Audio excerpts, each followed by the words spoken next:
जय श्री कृष्ण। श्रीमद् भगवद गीता। गीता मानव मात्र का धर्मशास्त्र है। श्री कृष्ण कालीन महर्षि वेदव्यास से पूर्व कोई भी शास्त्र पुस्तक रूप में उपलब्ध नहीं था। श्रुत ज्ञान की इस परंपरा को तोड़ते हुए उन्होंने 4 वेद, ब्रह्म सूत्र, महाभारत, भागवत एवं गीता जैसे ग्रंथों में पूर्व संचित भौतिक एवं आध्यात्मिक ज्ञान राशि को संकलित किया है और अंत में स्वयं ही निर्णय दिया है कि गीता सुगीता कर्तव्या किमन्ये शास्त्र विस्तरैः यः स्वयं पद्मनाभस्य मुखपद्मिनीः श्रुता।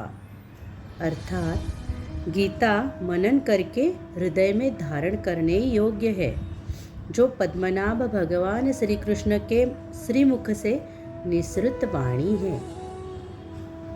एकम शास्त्रम देवकीपुत्र गीतम एको देवो देवकीपुत्र एव च एको मंत्रस्य नामानि यानि कर्माप्येकम तस्य देवस्य सेवा।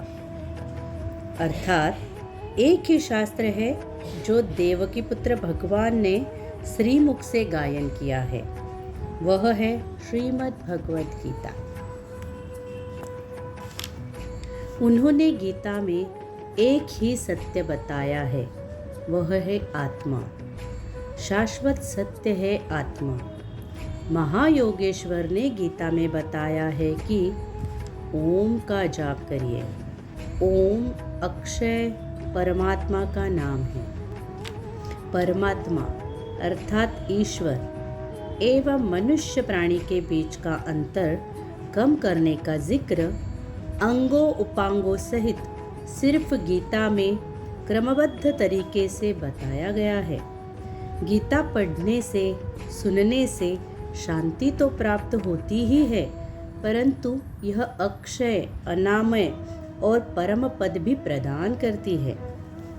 संपूर्ण विश्व में सम्माननीय होते हुए भी भारत में प्रकट हुई गीता भले ही किसी धर्म का या संप्रदाय का ग्रंथ न बने, परंतु मानवीय मूल्यों की सौगात और सभी विद्वानों के लिए अमूल्य उपहार और निधि है। गीता को राष्ट्रीय ग्रंथ एवं भारत का धर्म ग्रंथ के रूप में मान्यता प्राप्त है, क्योंकि गीता में कहा गया है सभी प्राणी ईश्वर की संतान हैं। ममैवांशो जीवलोके जीवभूतः सनातनः मनश्शष्टानीन्द्रियाणि प्रकृतिस्थानि कर्षति। गीता शब्द सुनकर कई लोग समझते हैं कि यह सन्यासियों के लिए है, लेकिन अर्जुन जो मोह के कारण क्षात्रिय धर्म छोड़कर भिक्षा मांगने के लिए तैयार थे, परंतु जीवन भर गृहस्थ जीवन व्यतीत करके रहस्य में गीता का उपदेश सुनकर और कर्तव्य पालन करने का साहस उनमें जागृत हुआ था। इसलिए यह रहस्य में गीता जानिए एवं अपने बच्चों को भी सिखाइए। इस गीता में भगवान ने अपने प्राप्ति के 2 मार्ग बताए हैं, पहला सांख्य योग एवं दूसरा कर्म योग। सांख्य योग कहता है कि सभी पदार्थ स्वप्न रचना की तरह मृग तृष्णा या भ्रामक है, इसलिए इस अभिमान को त्याग दो कि मैं मन, इंद्रिय व शरीर के कर्म कर रहा हूँ। सांख्य योग दार्शनिक को अपने सभी कार्य करते समय यह अनुभव करना चाहिए कि सभी इंद्रिय अपने अपने विषयों में कार्यरत है, इसलिए निसंशय यह विश्वास करना चाहिए कि मैं कुछ नहीं कर रहा हूँ और सर्वव्यापी सच्चिदानंद घन के बीच शाश्वत एकता की भावना को भी ध्यान में रखना चाहिए।